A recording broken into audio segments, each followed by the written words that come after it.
এই পৃথিবীতে এখন যত স্বামী আছে তামাম দুনিয়া মিলে ফেরাউনের মতো এত খারাপ স্বামী কারো কপালে আছে না। আপনি জানেন সে কি করেছিল? নিজের স্ত্রীকে হাতের ভেতরে পেরেক লাগিয়েছে, পায়ের ভেতরে পেরেক লাগিয়েছে, কপালের ভেতরে পেরেক দিয়েছে, মাথার চুলগুলো গরম পানি দিয়ে তুলে ফেলছে, উলঙ্গ করে তীর মারতেছে। এরকম কঠিন অবস্থা। হযরত জিবরাইলকে আল্লাহ বললেন জান্নাতটা তুলে নিয়ে আমার বান্দির সামনে ধর। হযরত জিবরাইল এসেছেন। ইয ক্বালাত রাব্বি ইবনি লি ইনদাকা বাইতান ফিল জান্নাতি ওয়া নাজ্জিনি মিন ফিরআউনা ওয়া আমালিহি ওয়া নাজ্জিনি মিনাল কওমিজ জালিমিন।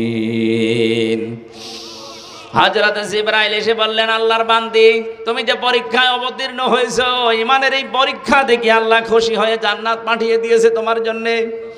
হযরতে আসিয়া ডাক দিয়ে বলেছিলেন, ফেরেশতা আল্লাহকে বলো এই জান্নাত না, উনি সেখানে আছে, ওনার সামনে আমার জন্য একটা ঘর বানিয়ে দিক, যে ঘরে বসে বসে ওনাকে দেখা যায়। আর আল্লাহকে বলো, রব্বুল আলামিন, আমার স্বামী আমার উপরে যা করছে, আমার হাতে পায়ে পেরেক লাগানো, কপালের ভেতরে শলাকা দিয়েছে, আমার মাথার উপরে গরম তেল ঢেলে দিয়ে চুলগুলো সব তুলে ফেলেছে, আমাকে পাথর মারার জন্য, তীর মারার জন্য উলঙ্গ করে দাঁড় করিয়ে রেখেছে। এই কঠিন অবস্থা দেখে আল্লাহ তুমি আমার স্বামীর উপরে রাগ করো না, আমার স্বামীর এই জুলুম দেখে তুমি রাগ করো না, এবং কে জালেমদেরকে জুলুম করাচ্ছে তাদের উপরও তুমি রাগ করো না। তুমি একটা কাজ যদি করতে চাও তাহলে এই জুলুম থেকে আমাকে বাঁচাও, কিন্তু আমার স্বামীর উপরে তুমি রাগ করো না। স্বামী কি আল্লাহর ওলি ছিল? এত বড় খারাপ স্বামী দুনিয়া কারো আছে? এরকম কঠিন পরিস্থিতিতেও তুমি স্বামীর জন্য বরদোয়া দেননি, আর তুমি সব পাওয়ার পরে মাসে 2টা সাবান কম হলে উল্টা পাল্টা গালি দাও। তুমি জান্নাত পাওয়ার জন্য 2 পায়ে খাড়া। মরে দেখো জান্নাত না তোমাকে জাহান্নামের তলদেশে আল্লাহ দিয়ে দেবে।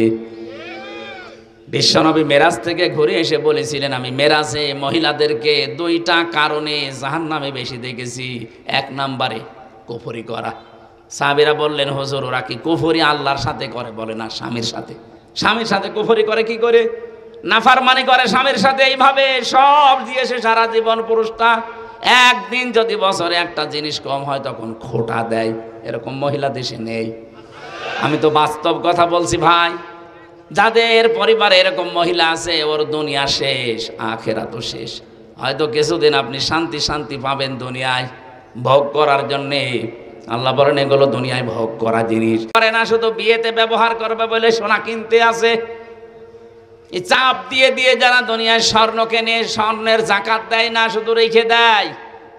এগুলো কিয়ামতের দিন লোহা দিয়ে গরম করা হবে, আগুন দিয়ে, এরপর পিঠের উপরে, বুকের উপরে, মুখের উপরে আল্লাহ ছাপ দেবেন। বলেন নাউজুবিল্লাহ।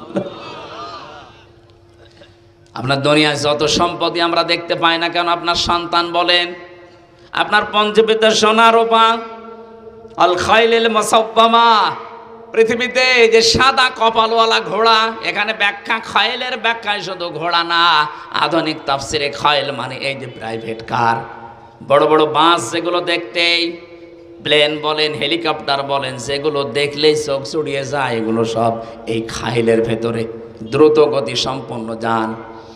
আল্লাহ এর পরে দিয়েছেন আল আনআম, বিভিন্ন রকমের গবাদি পশু পাখি, চতুষ্পদ জানোয়ার, এগুলোর প্রতি মানুষের মহাব্বত ভালোবাসা আমি তৈরি করে দিয়েছি। দুনিয়ায় শস্য ক্ষেত, এই যে যারা 15.5 বছর ছিল, আপনি তাদেরকে একটু মিলান, তারা বাগান বাড়ি বানিয়েছিল, বিশাল বিশাল হরিণ পর্যন্ত তারা পুষত, হাতি পুষত। আমার কুষ্টিয়ার যিনি এমপি ছিল হানিফ সাহেব, আমার মনে হয় খুলনার অর্ধেক জায়গায় তার এই যে মাছের বড় বড় ঘের, খুলনা, সাতক্ষীরা, বাগেরহাট মিলে 1-2 বিঘা না, হাজার হাজার বিঘা উনি আল্লাহর নামে কিনেছে। কি হলো, এখন তো পালিয়ে পালিয়ে বেড়াচ্ছেন। জনগণ পেলে এখন কুকুরের মতো পিটিয়ে মারবে। কেন? ওগুলো যাদের কাছ থেকে নিয়েছিলেন সাহেব, এখন তারা ফেরত নিচ্ছে। আল হার্স, এই শস্য ক্ষেত, মাছ, ঘের যাই বলেন, এগুলো হার্সের ভেতরে এই খাদ্যের বিশাল ভান্ডার তৈরি করে করে এমন ভান্ডার বানিয়েছিলেন, আপনি তো ভোগ করতে বেশি পারলেন না। এই পৃথিবীতে বড় বড় জন্তু জানোয়ার আছে, তাদের চাইতে দুনিয়া আমরা বেশি ভোগ করতে পারি না। একটা হাতি খাবার খায়, আমরা 250 জন মিলে যা খাবার খাই ওই রকম খাবার লাগে হাতির। একটা তিমি মাছ এই পৃথিবীতে কয়েক টন খাবার এক একবারে খায়, আপনি তো 1-2 মাস মিলেও খেতে পারবেন না। তাহলে তাদের তুলনায় আমি তো বেশি খেতেও পারলাম না। কি কার জন্য কি করছেন? আল্লাহ বলেন আল্লাহু ইনদাহু হুসনুল মাব, আমি আল্লাহর কাছে কিন্তু উত্তম একটা জিনিস আছে। কি আমি কি বলবো তোমাদের? উলহাল উল ওনাব্বিয়ুকুম বিখাইরিম মিন যালিকুম। নবী আপনি ওদেরকে একটু জিজ্ঞাসা করেন তো, যারা আপনার সামনে বসে আছে, ওই গাজীপুরের মানুষেরা, উল ওনাব্বিয়ুকুম বিখাইরিম মিন যালিকুম, এতক্ষণ যে জিনিসের কথাগুলো বললাম দুনিয়ায়, যারা এগুলো পেয়ে আনন্দে আত্মহারা হয়ে আছে, এর তুলনায় কি কোনো উত্তম জিনিসের কথা তোমাদেরকে বলবো? আল্লাহ বলেন কি সেটা? লিল্লাযিনা তাকাও, যারা তাকওয়া অবলম্বন করে দুনিয়ার জীবন চালায়। এখন তাকওয়া কি? তাকওয়া শব্দের ব্যাখ্যায় আমি পেয়েছি যোগ্যতা অর্জন করা লাগবে। আমি যদি এখন ম্যাট্রিক ফেল করি, আমি আকিজ গ্রুপে চাকরি করি, এখনো আমি ওনাদের খতিব, আমার কাছে বিভিন্ন মানুষ বলে একটু সুপারিশ যদি করে দিতেন তাহলে আমার চাকরিটা হয়ে যায়। হ্যাঁ আমি দেব, যেহেতু মালিকের সাথে আমি থাকি, আমার কথা হয়তো বললে উনি রাখবে সম্মানে। কিন্তু আপনি ম্যাট্রিক ফেল, ওনারা নেবে বিএ পাস, আপনি ম্যাট্রিক ফেল করে বলছেন আমার জন্য সুপারিশ করেন। আমি না, আমার বাবা সুপারিশ করলেও কাজ হবে। তা আপনার তো যোগ্যতা অর্জন আগে করা লাগবে, তারপরে যদি একটু ঠেলা দেওয়া যাইতে হবে। তো দুনিয়ায় আমাদের আসলে লিল্লাযিনা তাকাও, এই যে এই সমস্ত জিনিসগুলোর চাইতে যে উত্তম জিনিস আল্লাহর কাছে আছে, এটা পাওয়ার জন্য ওই মানুষগুলো দাবিদার যারা তাকওয়া অবলম্বন করে। এটা আমাদের আজ নেই, আমাদের জীবন থেকে দিন দিন এগুলো আরো হারিয়ে যাচ্ছে। ও গাজীপুরবাসী, আমি সহ যারা এসেছি, এই মুহূর্ত থেকে তাকওয়ার 1 নাম্বার ব্যাখ্যা শোনেন। নিষিদ্ধ জিনিস যার কাছে আছে, ওটা আল্লাহর জন্য ঘৃণা করে ছেড়ে দেওয়ার নাম তাকওয়া। যারা এতদিন ঘোষ খান, আজকে আল্লাহর নামে আল্লাহর দিকে তাকিয়ে নিষিদ্ধ কাজ এটা পায়খানার মতো ছেড়ে দেবেন। কথা বলে না কেন? যারা সুদ খান, এই যে 1000 টাকা ছেড়ে রাখে, 1000 টাকায় প্রতি মাসে আরো 200 টাকা বেশি পায়। এই এলাকায় মনে হয় এখনো নেই।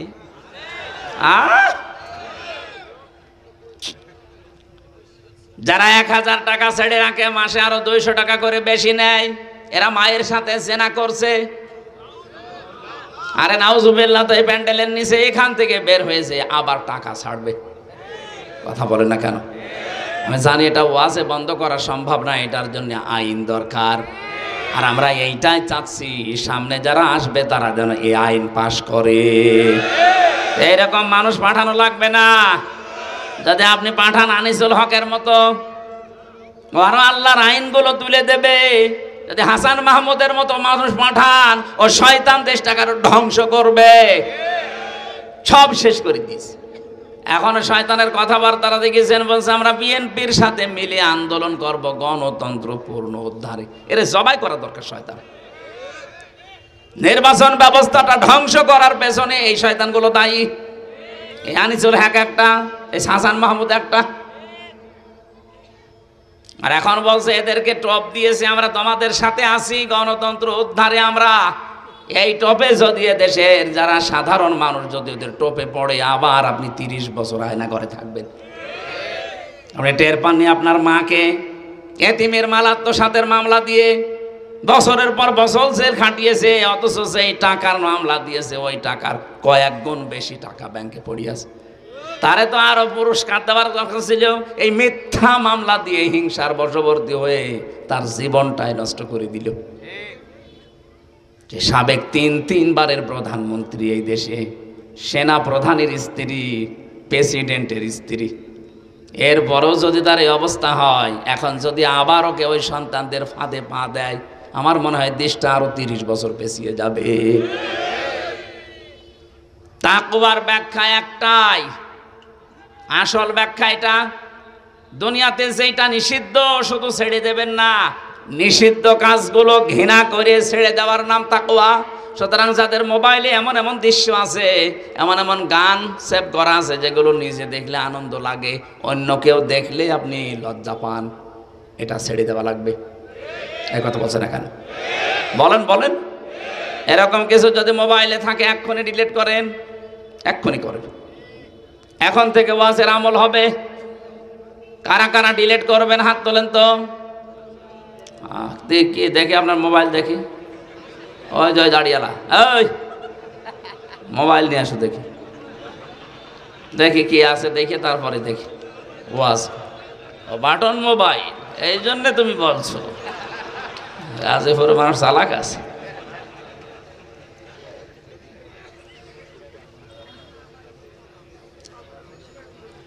আল্লাহ রাব্বুল আলামিন বলেন ইনদা রাব্বিহিম, তাদের রবের নিকটে জান্নাতুন, এমন একটা বাগান আছে, তাজরি মিন তাহতিহাল আনহার, তলদেশ দিয়ে নদী আর নহর প্রবাহমান থাকবে।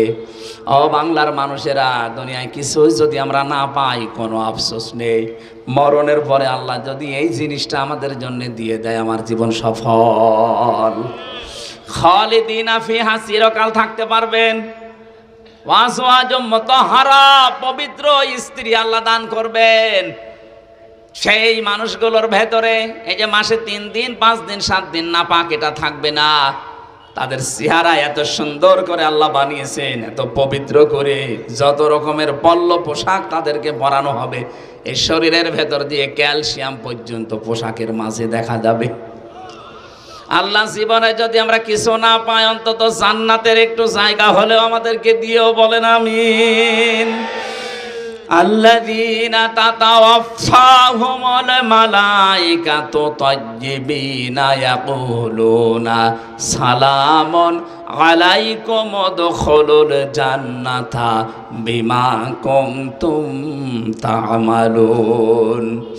যারা আল্লাহকে ভয় করার নীতি অবলম্বন করে দুনিয়ার জীবন কষ্ট হলেও চলবে, এই মানুষগুলো যখন মরবে পবিত্র হয়ে, তাদের পোশাকের পবিত্রতা, তাদের শারীরিক পবিত্রতা, চিন্তার পবিত্রতা, আমলের পবিত্রতা, এই পবিত্র করে করে যখন জীবনটা ফেরেশতাদের হাতে তুলে দেবে, ফেরেশতারা বলবে সালাম, শান্তি আল্লাহর বান্দা তোমার উপরে, আলাইকুম উদখুলুল জান্নাহ, এই জান্নাতে প্রবেশ করো, বিমা কুনতুম তা'মালুন, যে কাজগুলো দুনিয়ায় করতে, ওই কাজের ফলশ্রুতিতে আল্লাহ এই বাগান তোমার নামে লিখে দিয়েছে। রিদওয়ানুম মিনাল্লাহ, আল্লাহ বলেন আমি আল্লাহ সব চাইতে বেশি তোর উপরে রাজি হয়ে গেলাম, আকবার। রিদওয়ানুম মিনাল্লাহ, আমি আল্লাহর পক্ষ থেকে সব চাইতে বড় নিয়ামত, আমি তোর উপরে রাজি হয়ে গেছি। জান্নাতে প্রবেশ করিয়ে যদি আল্লাহ বলে বান্দা তোর উপর আমি রাজি হয়ে গেছি, এর চাইতে আর কিছু লাগবে? তামাম দুনিয়ার মালিক আমি হলাম, 100 বছর ক্ষমতায় থাকলাম, মরে গেলাম, আল্লাহ বললো যা জাহান্নামে যা। তো এইরকম কিয়ামত পর্যন্ত থাকায় আমার কোনো লাভ নেই, কারণ আমরা তো মুশরিক কাফেরদের মতো না, আমরা বিশ্বাসী। কথা বলে না কেন? আমরা যেহেতু বিশ্বাসী, এই বিশ্বাসটার সামনে কাজে লাগিয়ে জীবন চালাবেন। কিছু না পান, আল্লাহ পাক যদি মরণের পরে বাগানটা আমাদের দিয়ে বলে যা তোরে আমি রেস্টি করে দিলাম, 6666 তালা বিশিষ্ট ভবন আল্লাহ হাফেজদেরকে দেবেন। যেই কয়টা আয়াত আপনি মুখস্থ করে আমল করতে পারবেন, কিয়ামতে ওই কয়তলা বিল্ডিং এর মালিক হবেন। আল্লাহু বাসীরুম বিল ইবাদ, আল্লাহ তার বান্দাদের প্রতি সূক্ষ্ম দৃষ্টি, একেবারে নজর দিয়ে আছে আমার বান্দারা কি করে। আল্লাহ আমি সহ যারা এসেছি আয়াতটা জীবনে তুমি সেট করে দাও, বলেন আমিন।